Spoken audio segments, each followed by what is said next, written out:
उत्तर प्रदेश के तराई क्षेत्र में घने साल के जंगलों और सूखी नदी के बीच एक गांव था, जिसका नाम मृतकपुर था।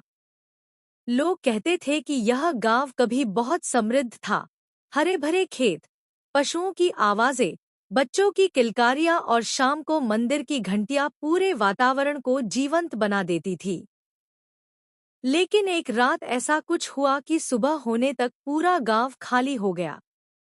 कोई नहीं जानता था कि गांव वालों के साथ क्या हुआ।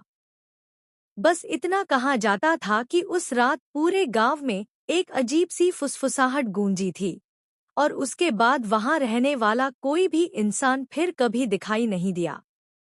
वर्षों बाद शहर का एक युवा पत्रकार अभय इस रहस्य को सुलझाने के लिए मृतकपुर पहुंचा। उसने कई बुजुर्गों से गांव के बारे में पूछताछ की, लेकिन सभी ने उसे वहां जाने से मना किया। एक बूढ़े व्यक्ति ने कांपती आवाज में कहा, बेटा, वहां दिन में भी मत रुकना। सूरज ढलने के बाद तो वह गांव जिंदा हो जाता है। अभय ने चेतावनी को अंधविश्वास समझा और अपनी जीप लेकर मृतकपुर की ओर चल पड़ा। गांव के पास पहुंचते ही उसे अजीब सन्नाटा महसूस हुआ। हवा चल रही थी, लेकिन पेड़ों की पत्तियां हिल नहीं रही थी। टूटी हुई झोपड़ियां, धूल से ढकी पगडंडियां और वीरान कुआं किसी पुराने दुःस्वप्न की तरह दिखाई दे रहे थे। गांव में प्रवेश करते ही उसे लगा जैसे कोई दूर से उसे देख रहा हो। उसने कैमरा निकाला और तस्वीरें लेने लगा। तभी उसे एक घर के अंदर से धीमी आवाज सुनाई दी, जैसे कोई बच्चा रो रहा हो। अभय सावधानी से उस घर में गया। अंदर घुप अंधेरा था। दीवारों पर पुराने हाथों के निशान थे, मानो किसी ने डर के मारे बाहर निकलने की कोशिश की हो। रोने की आवाज अचानक बंद हो गई। फिर एक स्त्री की धीमी आवाज सुनाई दी, तुम यहाँ क्यों आए हो? अभय ने टॉर्च घुमाई, लेकिन वहां कोई नहीं था।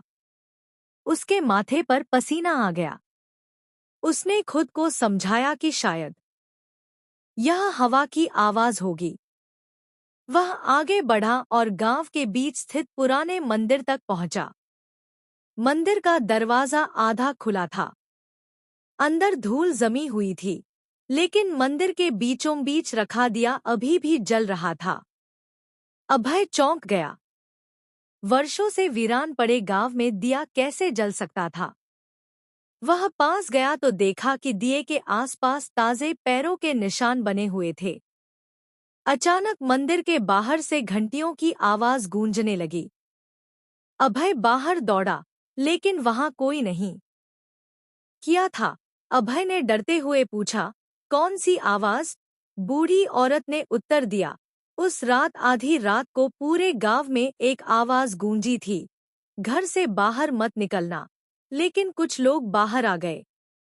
उन्होंने मंदिर के पीछे पुराने बरगद के नीचे एक अजीब छाया देखी। जो भी उसे देखने गया, वह वापस नहीं लौटा।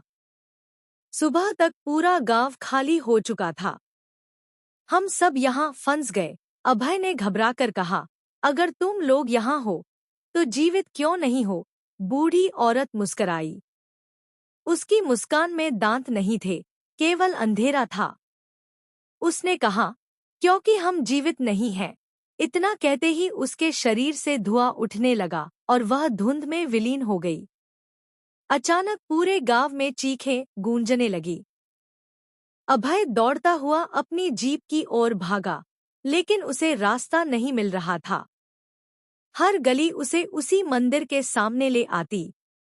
मंदिर की घंटियां लगातार बज रही थी। धुंध में वही सफेद आकृतियां अब उसके चारों ओर खड़ी थी। उनमें से एक ने फुसफुसाकर कहा, तुम भी अब हमारे साथ रहोगे। अभय ने पूरी ताकत से भागना शुरू किया। उसे दूर अपनी जीप दिखाई दी। वह दौड़कर उसमें बैठा और इंजन स्टार्ट करने लगा। इंजन बार बार बंद हो रहा था। तभी उसे पीछे की सीट से बच्चों की हंसी सुनाई दी। उसने रियरव्यू मिरर में देखा। 3 बच्चे बैठे थे, जिनकी आंखें पूरी तरह काली थी। वे एक साथ बोले, अंकल, हमें घर छोड़ दो, अभय चीख पड़ा। उसने आंखें बंद करके फिर इंजन स्टार्ट किया। इस बार जीप चल पड़ी।